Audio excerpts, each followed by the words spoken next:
Hey, what's going on, guys? This is Chris here, and welcome back to another exciting episode of Chill Tennis Entertainment. In today's video, we're going to be discussing the career of next-gen sensation Jannik Sinner, and I'm going to be giving you my thoughts on the reasons why I don't believe he's going to be a future all-time great tennis player. All right, guys, so I am super excited to bring you this episode today. So without further ado, let's get into it.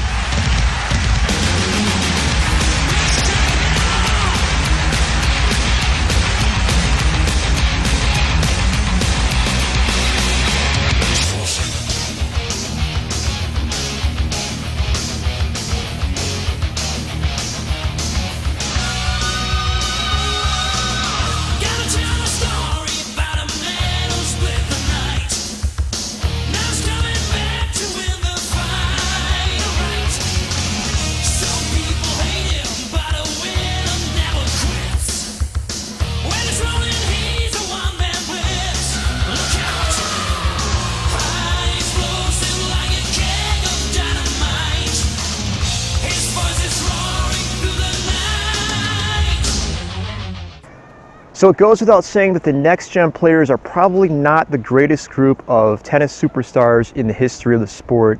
When I say next-gen, I'm specifically referring to a group of players that was born after 1994. That's how they're categorized on the ATP's website. Players born after 1994. So, of course, we're going to include Nick Kyrgios, Daniil Medvedev, Alexander Zverev, Stefanos Tsitsipas, and then, of course, players all the way down to like Carlos Alcaraz now, Holger Rune in that group. Now, this group has really taken a long time to get going and to start winning Grand Slam titles. In fact, it's only just started happening in the last few years, which is why a lot of us fans are kind of wondering what the future of tennis is going to look like once Novak Djokovic and Rafael Nadal retire. Of course, as of the time of doing this video, Nadal is already pretty much retired. He says he's going to stop playing after this year, and it looks like Djokovic may have a few years left in front of him, but really when we kind of look at the field, it's pretty bleak right now because we only have guys like Carlos Alcaraz and Daniil Medvedev who have even won a Grand Slam title. But the player that I'm going to be talking about in today's video is someone that I think he has a very interesting future ahead of him, and I'd kind of like to talk a little bit about some of the things that I'm hearing about with this player. And that player, of course, is Jannik Sinner. So what stands out to me about Sinner's game is that he's an extremely consistent player. He has a very good forehand. He's got a lot of firepower with that shot. He has a decent backhand. He has a good serve. He's got a great drop shot that he likes to throw in periodically into matches. He's a competent player, but he's not an exceptionally great player. And he also has a couple of weaknesses in his game. I've been noticing that his movement, especially when he's having to defend, is not very good for a top player. And I think that until he's able to develop some of his shots, in my opinion, into bigger weapons, he's not going to be a threat to win Grand Slam titles because he really just doesn't have the weaponry at this point to be able to step into that level to win a Grand Slam title. Now, one thing that's very interesting is that I'm seeing a lot of people who are starting to talk about Jannik Sinner as becoming a future Grand Slam champion and a player who's going to win a lot of Grand Slam titles. And I have to be honest with you, I just don't see that at this point. He looks to me like a guy who's going to have a career that's kind of more along the lines of Roddick or Berdych, as I talked about in my previous videos.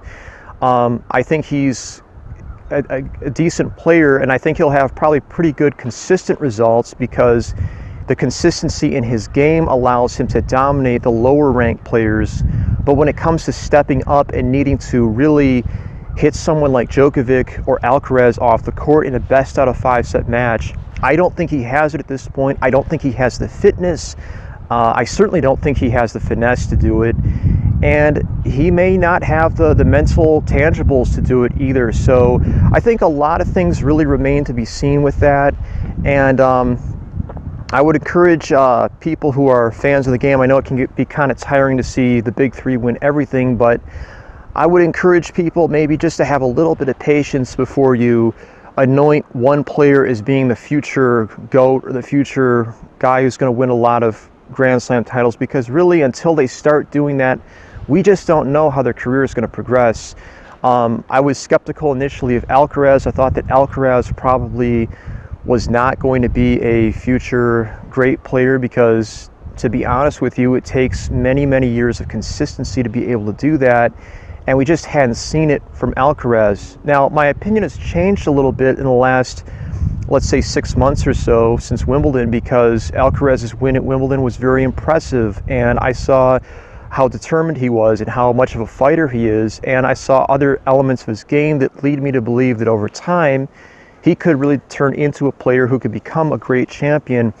But I haven't seen that character from any of these other next-gen guys. So the problem, even for a player like Alcaraz, is that as he develops and as he competes with these other players, he's not going to have a credible rival that people are going to really take seriously, because these guys have been losing to a 36-year-old Nadal and a 36-year-old Djokovic.